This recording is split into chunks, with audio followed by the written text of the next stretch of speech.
আয়াত ৮ أفمن زين له سوء عمله فرآه حسنا فإن الله يضل من يشاء ويهدي من يشاء فلا تذهب نفسك عليهم حسرات إن الله عليم بما يصنعون অনুবাদ কাউকে যদি তার মন্দ কাজ শোভন করে দেখানো হয় ফলে সে এটাকে উত্তম মনে করে তবে তাকে সেই যে সৎ কাজ করে তবে আল্লাহ যাকে ইচ্ছা বিভ্রান্ত করেন এবং যাকে ইচ্ছা হিদায়াত করেন অতএব তাদের জন্য আক্ষেপ করে আপনার প্রাণ যেন ধ্বংস না হয় তারা যা করে নিশ্চয় আল্লাহ সে সম্পর্কে সম্যক জ্ঞাত তাফসীর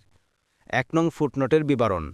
রাসূলুল্লাহ সাল্লাল্লাহু আলাইহি ওয়াসাল্লাম বলেন আল্লাহ তাআলা তার সৃষ্টিকে অন্ধকারে সৃষ্টি করেছেন তারপর সেগুলোতে তার নূরের আলো ফেলেছেন সুতরাং যার কাছে এ নূরের কিছু পৌঁছেছে সেই হিদায়াত প্রাপ্ত হবে আর যার কাছে সেই নূরের আলো পৌঁছেনি সে ভ্রষ্ট হবে আর এজন্যই বলি আল্লাহর জ্ঞান অনুসারে কলম শুকিয়ে গেছে তিরমিজি ২৬৪২ মুসনাদে আহমদ ২১৭৬